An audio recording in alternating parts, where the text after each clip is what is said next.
Bonjour et bienvenue à cette critique culinaire du bar Angry Bar disponible à Disney Springs. C'est un restaurant de type bar lounge. Il n'y a pas de réservation à l'avance, donc on va se présenter pour demander s'il y a une table ou une attente.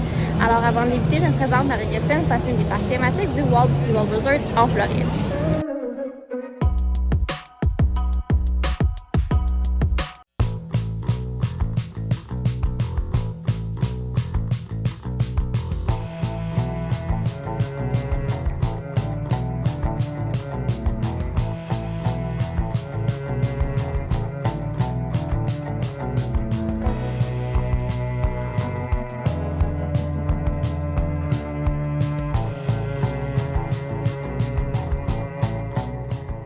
Donc, finalement, il n'y a pas de walk-up ou quoi que ce soit.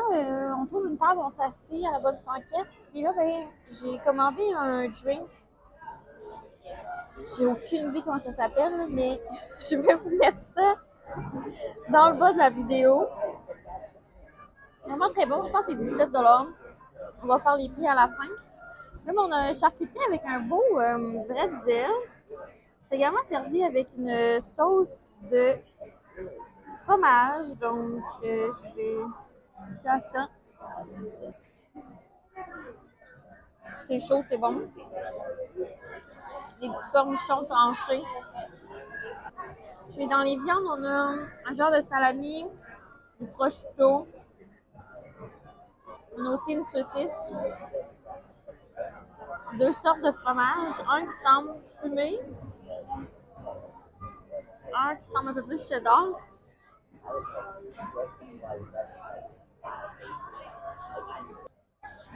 Et ça, c'est bon. On a un genre de salami. C'est bon. Puis une saucisse. Je vais tremper dans de la moutarde. Vraiment très bon.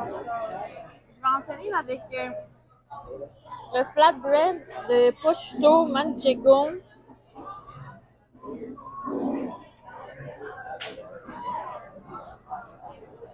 Wow! Oignon confit. Everything tasting good so far? Looks good? Thank you. Et le dernier item que je vais tester avec vous, c'est des tacos de poké. Je vais faire mon thumbnail. Donc, tacos poké de thon avec une salsa de mangue par-dessus. Très bon, c'est épicé. Excellent. Moi, je vais rajouter de la lime. Oh, que ça va être bon. Puis, je vous reparle avec l'addition de Lena, tout ça, là, mais vraiment une belle trouvaille à Disney Springs. C'est sûr que là, je suis sur la terrasse. On est au mois de mars. Puis, en été, ça pourrait être très chaud, mais il y a beaucoup de place à l'intérieur. Je vais vous faire un petit tour de la station d'Aqua, le restaurant. C'est super beau, une belle ambiance, adulte. Les enfants, je ne sais pas s'ils sont admis ici, mais ça fait vraiment un bel espace pour adultes à Disney Springs. Puis oui, on a vu, il y a des enfants d'amis, donc je vous reparle un peu plus tard. Puis là, ça me pique, là, la sriracha mayo, c'était vraiment épicé.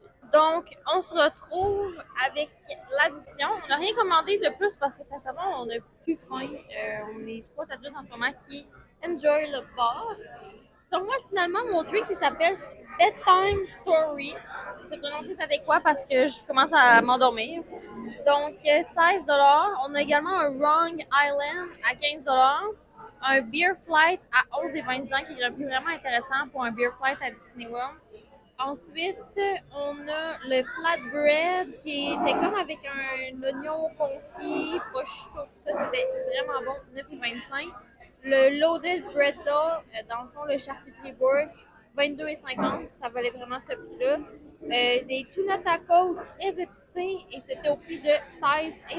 Pour un total avec les taxes de 96,38 $. Pour boire, c'est autour de 18 $ environ.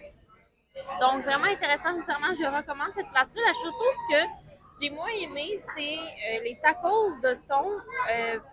Parce que j'aurais préféré des shells de blé au lieu de maïs. Parce que le maïs, ça se défaisait très, très, très épicé. Donc, moi, j'ai eu comme beaucoup de mayo épicé one shot. Puis après, là, ça me brûlait. Donc, soyez prêts, c'est épicé pour de vrai. L'autre chose que j'ai moins aimé du bar, c'est pas l'ambiance, mais c'est comment on obtient une table. Parce qu'il y a personne qui assigne les tables. On doit entrer et se trouver une table. Puis nous, on est arrivé, puis toutes les tables étaient sales, qui étaient disponibles. Donc, il fallait qu'on s'assied jusqu'à temps qu'ils nettoient la table où est-ce qu'on était assis. Pour ce qui est des prix, là, c'est vraiment très bon pour les prix de Disney. En termes de drinks, c'est dans les drinks qui sont prix raisonnables parce que normalement, c'est autour de 18-20 $ un drink fruité. Puis dans ce cas-ci, le plus cher, c'était 16 $ ici dans mon cas. Donc, très bien. Pour ce qui est de la bière, c'était prix très raisonnable pour Disney World. Côté nourriture, vraiment très bien. Et les portions, on pense qu'on va pas en avoir assez, que c'est petit, mais comme ça fait vraiment l'affaire. Puis, moi, j'avais tout faim. Le pretzel, c'est assez gros et les autres items, c'est super bien. Donc, c'est une place que je vous recommande à Disney Springs. Ça n'est pas de réservation, c'est le spot à venir. Je trouve que l'ambiance et le décor, c'est vraiment beau. Il y a une très belle thématique. Donc, je vous invite aussi à rechercher l'histoire de ce restaurant-là parce qu'il y a comme une petite thématique derrière le John Lindsay's Hangar Bar. Alors, c'est tout pour cette critique culinaire. J'espère que vous avez apprécié de découvrir ce restaurant de Disney Springs comme j'ai été surprise. Alors, on se dit pour une prochaine fois. Bye!